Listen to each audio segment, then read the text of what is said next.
Hey, welcome to EPN. My name is Victor Lucas, and we bring you the latest in everything cool every single day. Today's rundown is going out to all the people that have come down to 390 West Hastings to watch an episode of EP Live. And speaking of which, we're going to have one tomorrow, so please come on down, or you can watch us right here on YouTube. But let's get started with your rundown. We still don't know who's going to direct Guardians of the Galaxy 3, but we do know who won't. Thor Ragnarok director Taika Waititi has revealed that he will not helm the troubled third installment of the Guardians franchise. Waititi's name has often appeared as a potential candidate ever since original director James Gunn was abruptly fired by Disney last year. But now, speaking with Deadline, Waititi himself says that he doesn't want the job. Although he'd love to work with Marvel again, Waititi says that the Guardians movies belong to James Gunn, and it would feel awkward for him or any other director to step in and take over. This sounds like Waititi thinks Disney should reverse their decision and rehire Gunn, something that the studio apparently has no interest in doing. No word yet on who might take the job, but in the meantime, Guardians 3 has been put on hiatus until a replacement is found. I think James Gunn should just be rehired. I think Disney should rethink this whole thing.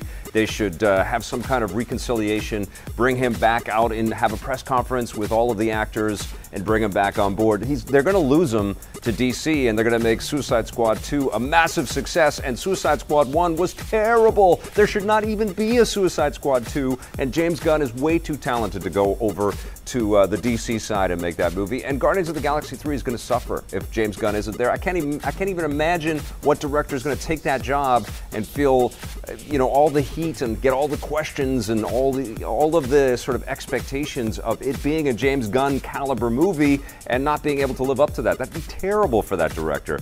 James Gunn should find his way back to that franchise and make it more about a story of redemption for the director, which is what the plot lines for all of these movies have been anyway.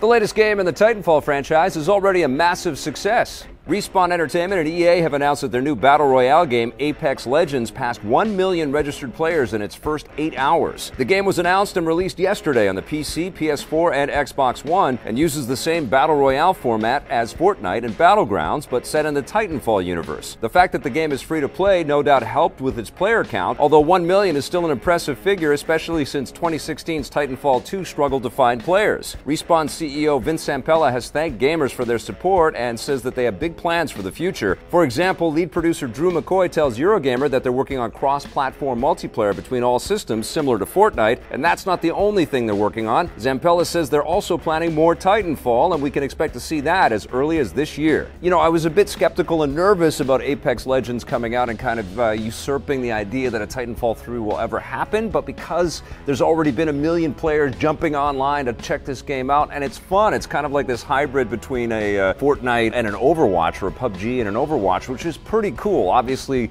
Respawn has been paying attention to the marketplace, and they've made a game that fits right in the center there, which is really accessible. I've always loved the way their mechanics have worked in their shooters, and Titanfall is a phenomenal franchise. So yes, I definitely want more, and I think the success of Apex Legends bodes well. Apex Legends isn't the only new game that's a hit with players. Square Enix and Disney have revealed that their new crossover RPG, Kingdom Hearts 3, has shipped 5 million copies worldwide. That number includes both physical sales and digital downloads since the game was released last week, making it the fastest-selling game in the franchise. That shouldn't come as too big a surprise given just how long fans have been waiting, and it also makes sense when you consider that Disney is even more popular now than it was when the second game launched back in 2005. Looking ahead, game director Tetsuya Nomura says that they're planning to create post-launch DLC, although Square Enix hasn't unveiled it yet. I'll tell you something about Kingdom Hearts 3. The story is convoluted, and it's very difficult for me to explain it to my daughter.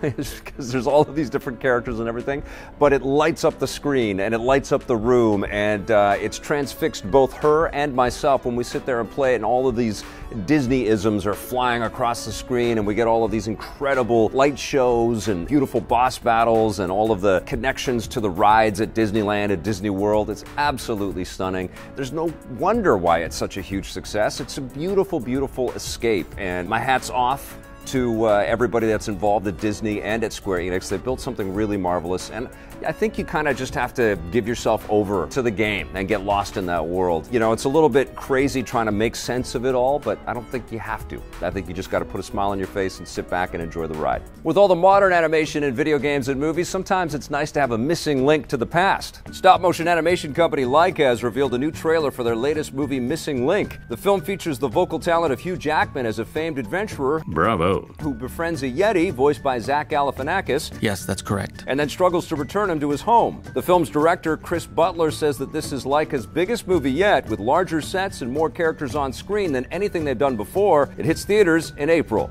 I've always loved the Laika movies. They're absolutely stunning. This one looks like a lot of fun, and it's cool to see Hugh Jackman just continue to stretch out and try all kinds of new things. It's going to be fun to watch him as a little stop-motion character in this movie. Such a huge fan of this studio. We haven't seen the last of Why the Last Man. FX has given a full season order for a new TV show based on the award-winning comic book series. FX ordered the project a series after producing a pilot episode last year, although the first episodes likely won't hit the airwaves until 2020. Like the comic book series from writer Brian K. Vaughan and artist Pia Guerrera, Why the Last Man will focus on Yorick Brown, the last man who mysteriously survives a virus that wipes out all other men but spares all the women. The small screen adaptation has actually been in the works for several years, bouncing back and forth between different networks, but it hasn't been given a green light until now. I am so excited for this show. I'm a friend, actually, of Pia Guerrera, who is the co-creator of the comic. She's the artist that helped design Why the Last Man, and it's been fascinating to talk with her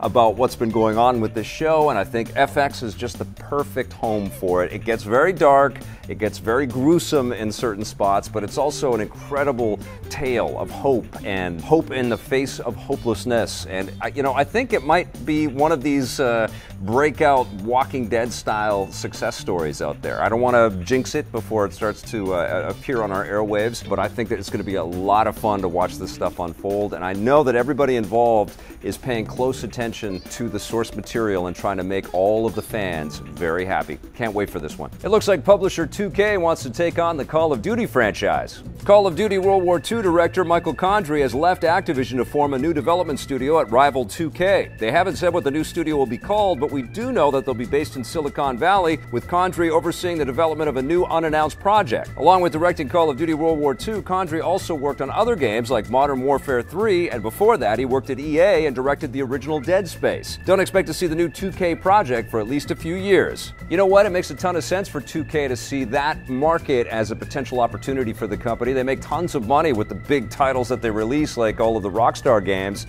so why not try to create an opening there? Condrey's got an incredible background. He's worked with massive teams and he's shipped huge games, and this is exciting news. I like to see publishers spend some of the revenue that they're earning on new IP and new ideas and building new companies and new teams. It's exciting, and hopefully Condrey's able to snap up a bunch of the Visceral Games people that were laid off by Electronic Arts not too long ago. I'm excited to see what they come up with. All right, that does it for our rundown today. Thank you so much for watching. We'll be back again tomorrow with a brand new EP live for you. You're going to be able to watch it right here on our channel, or you can come and join us at the VFS Cafe. That's at 390 West Hastings in Vancouver. We'll see you then, and until then, play forever.